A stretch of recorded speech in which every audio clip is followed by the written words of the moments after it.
एक व्यक्ति को रास्ते में यमराज मिल गए। वह व्यक्ति उन्हें पहचान नहीं सका। यमराज ने पीने के लिए व्यक्ति से पानी मांगा। उस व्यक्ति ने बिना कोई प्रश्न किए झट से अपनी थैली से पानी निकाला और उन्हें दे दिया। वृद्ध ने कृतज्ञ होकर जल पिया और फिर कहा, वत्स, मैं यमराज हूं। आज तुम्हारी आयु पूरी हो चुकी है और मैं तुम्हारे प्राण हरने आया हूं। यह सुनकर व्यक्ति का चेहरा सफेद पड़ गया। हृदय कांप उठा। डर के मारे उसके पांव लड़खड़ा गए। लेकिन यमराज बोले, डरो नहीं, क्योंकि तुमने मेरी प्यास बुझाई है। अतः मैं तुम्हें एक विशेष अवसर देना चाहता हूं, तुम्हारी किस्मत बदलने का मौका।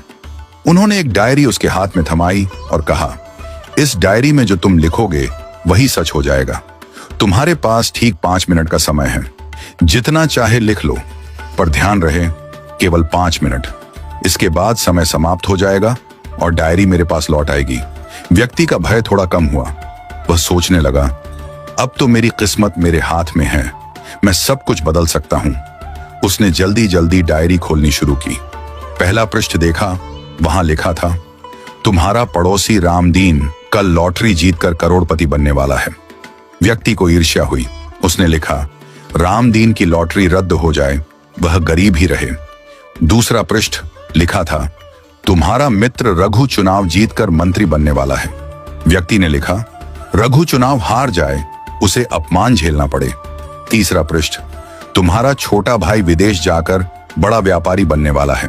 व्यक्ति फिर लिखता है, वह कभी विदेश न जा पाए, नौकरी के लिए भटके। इस प्रकार वह एक एक कर पृष्ठ पलटता रहा और हर पन्ने पर दूसरों की खुशियां मिटाने लगा। उसका मन ईर्ष्या और द्वेष से भर गया था। अंत में उसने डायरी का अंतिम पृष्ठ खोला। यह उसका अपना पृष्ठ था, जहां लिखा था, अब तुम अपने जीवन का भविष्य तय कर सकते हो।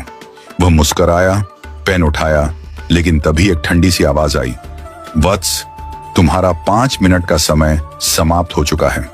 यमराज ने धीरे से डायरी उसके हाथ से ले ली और कहा, तुमने अपने जीवन का सबसे कीमती समय दूसरों का बुरा सोचने में बर्बाद कर दिया।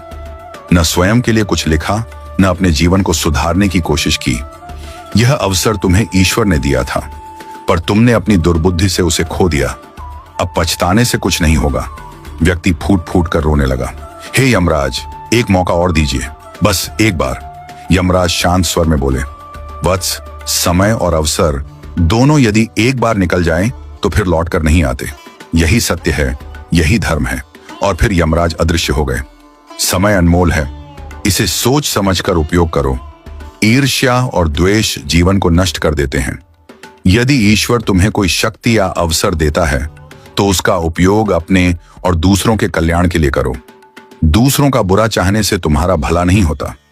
जो व्यक्ति अपने भाग्य को सुधारने की जगह दूसरों को गिराने में समय लगाता है, वह अंत में अपने हाथों अपनी ही हार लिख देता है। सच्चा मनुष्य वह है जो अवसर मिलते ही प्रकाश की ओर बढ़े, न कि अंधकार में दूसरों को ढकेलने लगे।